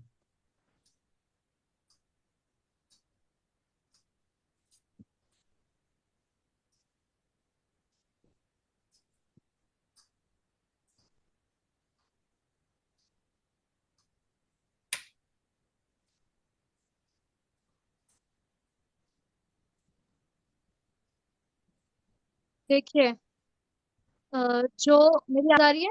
हाँ आ रही है। अभी आ रही। मेरी आवाज नहीं आ रही है? अभी आ रही अभी आ मैडम। रही, आ रही। अभी शायद उनको हमारी आवाज नहीं जा रही। हाँ, मेरी आवाज आ रही है? आ रही जी है। आ रही है। आप। आई? आ रही है। हाँ यस। जी, देखिए मैंने अभी विवेचिका में खोला। जस्ट उसमें क्या लिखा है, जैसा आपका, एक मिनट। हाँ, जैसा आपका जो प्रश्न है ना, जैसा सुख हमें है हम्म। वैसा ही परंतु उसमें है। ठीक है, तो हम्म। इसका उत्तर हम्म। यहाँ पर दिया गया है। जैसा सुख हमें है वैसा ही परंतु उसकी अपेक्षा कई गुना अधिक सुख मुक्त जीवों को है, ऐसा मानना मोक्ष तत्व के संबंध में जीव की विपरीत मान्यता है। जैसा अंकित जी ने भी कहा, मोक्ष तत्व संबंधी भूल है। अब वो किस प्रकार से है, तो उसको देखते हैं कि वर्तमान में हमें वास्तव में जो पंचेंद्रिय विषय जन्य पराधीन और आकुलतामय पर सापेक्ष सुख है, मतलब जो हम विषयों पंचेंद्रिय के विषयों से सुख मान रहे हैं, ठीक है, वो वास्तव में सुख नहीं है, सुखाभास है, वास्तव में दुखी है। इससे विपरीत सिद्ध भगवान का सुख अतीन्द्रिय स्वाधीनता रूप और परिपूर्ण निराकुलतामय है। उन्हें अपने सुख के लिए किसी अन्य पर पदार्थों की अपेक्षा नहीं है। ठीक है, और यही वास्तविक सुख है। इस प्रकार दोनों सुख पृथक पृथक जाति के हैं। इसे नहीं पहचान कर अपने आकुलता वाले सुख को ही मतलब अपने सुख से कई गुना सुख सिद्धों में मानना, वास्तव में सुख के स्वरूप को ही नहीं पहचानना, पहचानने रूप अज्ञानता है। अर्थात वहां पे क्या कहा गया है कि जैसे दो चीजें हैं जिसमें कंपेयर ही नहीं हो सकता, हम उस चीज में कंपेयर क्यों कर रहे हैं, अच्छा, बराबर। है ना, कि हमारा सुख और उनका सुख, उसमें कोई कंपेयर करने वाली बात ही नहीं है। जैसे हम्म। हमारा सुख तो आकुलता देने वाला है ना, टेम्पररी है सुख, परंतु उनका सुख कैसा है कि वो निरामय है, अतीन्द्रिय है, किसी के मतलब किसी के सपोर्ट से नहीं हो रहा है। और हमें क्या लग रहा है सुख के लिए, जैसे अभी मेरे यहाँ लाइट चली गई, ठीक है, और आ गई, चलिए देखिए कैसा है कि यही चीज है। अभी लाइट चली गई थी तो मुझे दुख हो रहा था कि क्या हो रहा है, मैं आप लोगों को देख रहे, मतलब मैं आप लोगों को देख रही हूँ पर आप लोग मुझे नहीं देख पा रहे हैं। तो वो एक चीज कि क्या हो रहा है क्या चीज नहीं, तो वो चीज कैसी, बस आवाज आ रही है, तो यही अब कैसा है, लाइट के अधीन है। क्लास लेने के पहले भी क्या था, लाइट गई हुई थी तो मेरे दिमाग में यही चल रहा था, अरे लाइट गई है मैं क्लास कैसे लूंगी। ठीक है, तो क्या क्लास के लिए अधीन किसके हो गई, लाइट के। तो मेरा सुख दुख लाइट पे डिपेंड हो गया कि आई तो मैं सुखी हो गई, गई तो मैं दुखी हो गई थी। अब वहां ऐसा है क्या सिद्धों के, मोक्ष में ऐसा है क्या कि लाइट जा रही है या आ रही है, वहां तो कैसा है कि लाइट का कुछ काम ही नहीं है ना, सब चीजें तो निराकुल है, निरामय है, अतीन्द्रिय है। तो इसीलिए तो हम कहते हैं ना कभी कभी कि कोई यदि गरीब हो और अमीर हो तो इन दोनों को हम क्या कंपेयर करें। हम्म तो वैसे ही बात है कि हमारा सुख और उनका सुख, इसका कोई कंपैरेटिव मतलब कंपेयर करने जैसी ही बात नहीं है, इसीलिए वो नहीं है। मोक्ष तत्व संबंधी वहां पर भूल कही गई है मुख्यतः। ठीक है। अच्छा ठीक है, या समझ में। हाँ तो जो इसमें जो बाधा है वो बाधा जो है वो भूल है, मोक्ष तत्व हाँ, संबंधी भूल, मतलब वो बाधा सुख है। मोक्ष तत्व संबंधी भूल, और मोक्ष तत्व संबंधी भी भूल क्यों है, क्योंकि उसमें मान्यता हमारी किसकी हो रही है, सुखाभास की, कि हम सुख को ही नहीं जान पा रहे कि वास्तविक सुख क्या है। हम केवल जो सुखाभास है उसको सुख मान रहे हैं, वास्तविकता में ये सुख है ही नहीं। वास्तविक अतीन्द्रिय सुख ही सुख है।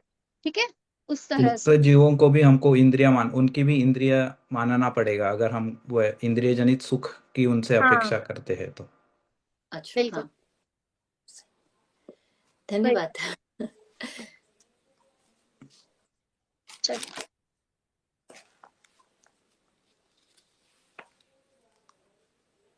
और किसी को कोई पुराना डाउट तो आप पूछ सकते हैं। नमोकार अनुशीलन किस किसने अभी तक नहीं पढ़ा। असाइनमेंट तो दे दिया है पर किस किसने भी नहीं पढ़ा है पूरा। 4 पार्ट, 4 तो आप लोगों ने ग्रुप स्टडी किया है, 4 चैप्टर तो ग्रुप स्टडी किए हैं। ठीक है, तो 4 चैप्टर के आगे किस किसने अभी तक नहीं पढ़ा। मैंने कंप्लीट नहीं किया फॉर श्योर, मतलब मैंने शुरू किया था, मैंने खुद पढ़ा था, उसके बाद हमने क्लासेस भी ली थी, पर उसके बाद अभी आगे मैंने नहीं पढ़ा है, बहुत टाइट शेड्यूल चल रहा है मेरा। मेरा भी पूरा कंप्लीट नहीं हुआ, 1-2 चैप्टर्स बाकी है। ओके, अंकित जी। शाखाहार हो गया था मेरा पूरा। जी मैंने यही भी नहीं कि पढ़ पाया। वो ये जरूरी है, पर ये छोड़ के ही सब काम करते हैं हम, ये है। मतलब मुझे बुरा भी लगता है कि जो है वो ही नहीं कर रहे हैं, बाकी सब कुछ कर रहे हैं, तो आई फील वही बैड चीज फॉर है। दैट। अब देखिए, कल ही हमारी श्रुत पंचमी पर्व गया है, थोड़ा उस हाँ बारे में कर लेते, टाइम है अभी, और वैसे भी हमारी क्लास तो अब यहाँ पूर्ण हो ही चुकी है। तो हाँ। श्रुत की ही बात कर रहे हैं तो क्यों ना हम श्रुत पंचमी के ऊपर ही थोड़ा सा देख लेते हैं कि श्रुत पंचमी पर्व कल गया है। आप सभी को पता ही होगा कि श्रुत पंचमी के दिन हमारी जो ये जिनवानी है वो प्रथम लिपिबद्ध हुई थी। तो हम्म, किस तरह से हुई थी, आप लोगों को कथा पता है उसकी। जी पता है मुझे। हाँ, तो क्या हुआ था, हम बेसिकली थोड़ा सा देखते हैं कि भगवान महावीर की दिव्य ध्वनि, हम ये जानते हैं कि दिव्य ध्वनि के थ्रू ही ये सारी जिनवानी जो है हमारे तक आई है। तो कैसे आई है, तो पहले तो क्या होता है, दिव्य ध्वनि खिरती है, गंधर झेलता है, उसके बाद में आचार्य। ठीक है, तो पहले क्या होता था, सारा कुछ शुद्ध परंपरा से चलता था। शुद्ध परंपरा अर्थात क्या, केवल सुनने मात्र से ही वो चीजें याद हो जाती थी। पर अब आजकल क्या हो गया है कि हम सुनते हैं, मतलब और हो सकता है 2 मिनट बाद ही हम क्या बोला था वो चीज भूल जाए। ठीक है, तो इसलिए ही हमारी क्या हो रही है, मति क्षीण होते जा रही है, मतलब कम होते जा रही है, याददाश्त कम होते जा रही है। तो इसी चिंता के कारण जब मतलब आचार्य कौन से थे, किसको याद है, आपको कथा पता है तो नाम याद होने चाहिए। धड़सानाचार्य। हाँ, आचार्य धरसेन एक इसके धारी थे, अंग के धारी। ठीक है, तो उनको क्या हुआ कि अब मेरे तक ही आते आते इतना क्षीण हो गया, तो आगे पूरा ही क्षीण ना हो जाए, मतलब आगे आने वाली जो दिख रहे थे उनको वो पता चल रहा था कि कैसे है, तो वो पूरा ही क्षीण ना हो जाए, इसलिए वो सोचे कि इसे लिपिबद्ध किया जाए, अर्थात लिख दिया जाए, तो ये बहुत टाइम तक चलता रहेगा। तो अब लिखने के लिए भी तो सही शिष्य चाहिए होंगे, मतलब कोई भी अगर आएगा, और अब हम सोचिए हम 3 साल के बच्चे को बोले कि लिख दे, तो वो लिख सकेगा क्या, नहीं। तो उसके लिए उन्होंने योग्य शिष्य देखे, तो आचार्य पुष्पदंत और आचार्य भूतबली, भूत बलि। ये 2 शिष्य उनके पास आए। अब डायरेक्ट आ गए तो उनकी भी परीक्षा ली, तो उनको एक मंत्र दिया और कहा कि आप सिद्धि कर कर लेकर आइए, और एक को एक मंत्र में अक्षर ज्यादा और एक को एक मंत्र में अक्षर कम दिया। कम था। तो अब उस चीज को सिद्धि कर कर वो आचार्य के पास में आए। तो आचार्य को ये पता चल गया कि ये लोग योग्य शिक्षा मतलब है, कि अगर कुछ भूल भी हुई होगी तो उसको सुधार कर के वो लोग उसको लिख लेंगे। तो अब ऐसे ही फिर आचार्य धरसेन ने पुष्पदंत और भूतबली के माध्यम से पूरा ये षटखंडागम की रचना हुई है। और जो हम रोज मंगलाचरण करते हैं हमारे कक्षा का, वो ही क्या था, उसका मंगलाचरण था पहला, है मंगलाचरण ना। था। पूरे जी। षटखंडागम का प्रचरण ही क्या था, उस टाइम पर पहली बार नमोकार मंत्र भी लिपिबद्ध हुआ था। इसीलिए कभी कभी कोई कोई बच्चे कह देते हैं कि नमोकार मंत्र कब हुआ, तो षटखंडागम में लिखा गया है, परंतु नमोकार मंत्र कैसा है? अनादि निधन है, पहले से था, सब चीजें अनादि निधन है, परंतु लिखी कब गई है? तो अभी अभी लिखी गई है, कुछ वर्षों पूर्व। तो इस तरह से, और वही जिनवाणी के रूप में आज हम यहाँ पर सब लोग पढ़ रहे हैं। और अब वो जिनवाणी में भी हम आखिर क्या पढ़ रहे हैं? यही सब चीजें पढ़ रहे हैं। जिनवाणी माता हमें क्या बता रही है? सुखी होने का उपाय बता रही है, वही सब चीजें हैं। और हम भी देखते हैं ना, हर पार्ट यदि हम पढ़ रहे हैं बालबोध से अभी तक जो पढ़ते आ रहे हैं, सबसे बड़ा मेन हमारा जो इन सभी में उद्देश्य क्या है? सच्चे सुख की प्राप्ति करना, सच्चे सुख की प्राप्ति करना और अपने आत्मा को जानना। और आप किसी भी शास्त्र को देखेंगे, हम सच्चे शास्त्र की परिभाषा भी पढ़ चुके हैं कि सच्चा शास्त्र क्या होता है, कि जो राग का पोषण नहीं करता, तो राग का पोषण नहीं करता वही सच्चा शास्त्र है। और सच्चे शास्त्र में सच्ची बातें होंगी। हमने ये भी देखा था कि सच्चा और अच्छा, है ना, सर्वज्ञता और वीतरागता, इसको जाना था कि यदि सर्वज्ञता है तो वीतरागता होगी, और वीतरागता है तो सर्वज्ञता होगी। क्यों? क्योंकि जिनवाणी की जो बातें हैं वो सच्ची और अच्छी होती है। अच्छी क्यों है? क्योंकि वीतरागता है। और सच्ची क्यों है? क्योंकि सर्वज्ञता है। सर्वज्ञ ठीक है, सर्वज्ञता है तो तीन लोग तीन काल के समस्त पदार्थ जानने में आ रहे हैं, इस कारण से वो सच्ची है, उसमें कुछ भी झूठा नहीं है। और वीतरागता, क्योंकि राग द्वेष नहीं है इसीलिए वो अच्छी है। क्यों? क्योंकि हम में तो राग द्वेष विद्यमान है, तो कभी कुछ चीज अच्छी या कभी कुछ बुरी लग सकती है, परंतु वह राग द्वेष नहीं है, तो जो चीज होगी वो कैसी होगी? अच्छी ही होगी। ठीक है, तो इसलिए सच्ची और अच्छी ऐसे जिनवानी कही गई है। और आप कोई भी हमारे जिनवानी का कोई भी पेज, कोई भी भाग खोल लीजिए, आपको हर जगह से सच्चे सुख की प्राप्ति का मार्ग ही नजर आएगा, मोक्ष मार्ग ही बताया गया है हर माध्यम से, कि हम उस माध्यम में कैसे पहुंचे। और यदि देखिए तो सबसे मूल जो सिद्धांत है हमारे, छह द्रव्य, सात तत्व, उसके बाद में अनेकांतवाद इत्यादि जो भी है, स्यादवाद, ये सब जो चीजें हैं, अनेकांत स्यादवाद इत्यादि न्याय के विषय जो है, उन सब से भी हम अपने आप जो श्रद्धा है उसको और दृढ़ कर सकते हैं। तो इस कारण से हमें जो शुद्ध है उसको पढ़ना चाहिए, समझना चाहिए। और केवल पढ़कर और समझकर नहीं होगा, तो उसका श्रद्धान मेन है। क्यों? क्योंकि हमने देखा था ना कि सम्यक दर्शन ज्ञान चारित्रणी मोक्ष मार्ग है ना। तो ज्ञान छोटा है, सूत्र का नियम है कि छोटा शब्द पहले आता है और दर्शन बाद में आएगा। पर हम पिछले ही क्लास में हमारे देखे कि दर्शन को पहले क्यों लिया है और ज्ञान को बाद में क्यों लिया है। ठीक है, जबकि ज्ञान पहले होगा, पर श्रद्धान मुख्य है। जब तक श्रद्धान नहीं होगा तो ये सम्यक ज्ञान नहीं होगा। ज्ञान होने से नहीं चलेगा, सम्यक ज्ञान होना आवश्यक है, और सम्यक ज्ञान के लिए सम्यक श्रद्धा आवश्यक है। इसलिए सम्यक श्रद्धा होना, फिर सम्यक ज्ञान होना।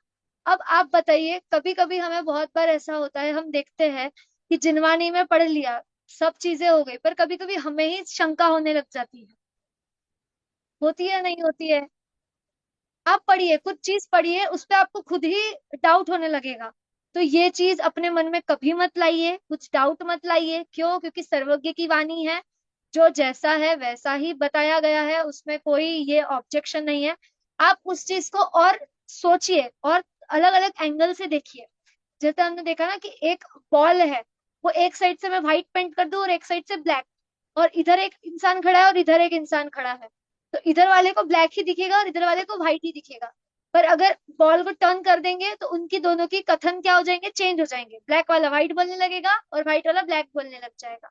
तो यही चीज है, हमें क्या पूरी चीज को देखना है, सिर्फ एक साइड से देखकर अपनी राय नहीं करना है। जैसे यदि हमें उस चीज पे शंका हो रही है, ठीक है, शंका होना अच्छी बात है, परीक्षा प्रधानी होना बहुत अच्छी बात है। आचार्य समंत भद्रदेव भी परीक्षा प्रधानी थे, यहाँ तक कि जैन दर्शन में परीक्षा प्रधानी होना ही कहा गया है। आप परीक्षा कीजिए फिर आप मानिए। अगर परीक्षा करके हम किसी चीज को स्वीकार करते हैं तो हमारा श्रद्धान दृढ़ होता है। ठीक है, तो आप ये जो क्यों वाला क्वेश्चन है ना, ये अपने मन में हमेशा रखिए, और उस क्यों क्यों क्यों को करके आप बहुत अच्छे से उस चीज को समझ पाएंगे और अपने डाउट्स क्लियर कर पाएंगे। तो ये जो क्यों, ये क्वेश्चन कभी कभी हम कहते हैं कि इतना क्यों पूछ रहे हो, या इतना क्यों, ये तो अरे ये तो बहुत क्वेश्चन पूछता है, या ये चीज है, तो इसको बिल्कुल नहीं सोचना है, वो क्यों को अपने पास हमेशा रखना है। और उस क्यों से शर्माना नहीं है। बहुत बार क्या होता है, हम शर्माते हैं या हमें लगता है कि हम इतना छोटा सा क्वेश्चन पूछ रहे हैं तो सब लोग क्या सोचेंगे, बस ये सोच के हम अपने मन में रह जाते हैं। परंतु हो सकता है कि सामने वाला भी उसी सोच से वो अपना प्रश्न नहीं पूछ पा रहा हो। क्योंकि बहुत बार ऐसा देखा जाता है कि हमने पूछा और सामने वाला बोलता है, अरे थैंक यू, मेरा भी यही क्वेश्चन था, मैं पूछ नहीं पा रहा था, तुमने पूछ लिया, बहुत अच्छा हुआ। तो इसलिए कभी भी अपने मन में क्यों ना रखे। और जिनवानी में तो हर क्यों के आंसर दिए गए हैं, इसीलिए अपने क्यों जो क्वेश्चन है उसको क्लियर करते चलिए। तो आपको जिनवानी अच्छी भी लगने लगेगी और सच्ची भी लगने लगेगी, है ना। यही हमारा शुद्ध पंचमी का मतलब सही शुद्ध पंचमी मनाना होगा। चलिए, अंकित जी कुछ बोल रहे हैं? ये श्रुत पंचमी का मतलब पूछना, श्रुत मतलब सुनने से रिलेटेड है या कुछ और है? शुद्ध पंचमी एक्चुअली ये ऐसा है कि देखिए, दो बात है कि पहले शुद्ध मतलब सुनकर जिनवाणी को ग्रहण किया जाता था। और शुद्ध माने जो लिखा गया है, अब उसे भी हम शुद्ध कहते हैं। और ओ पंचमी अच्छा। ये तिथि है, ठीक है। ओ, और शुद्ध पंचमी ये वो तिथि है जिस दिन उस ग्रंथ के लिखने की शुरुआत हुई थी, इसीलिए हम उसे शुद्ध पंचमी नाम से ही कहने लगे, है ना। उस अच्छा। महीने की उस पंचमी को वो शुरू हुआ था, शुद्ध लिखा गया था, तो इस ओ कारण से उसे शुद्ध पंचमी कहा गया। ठीक।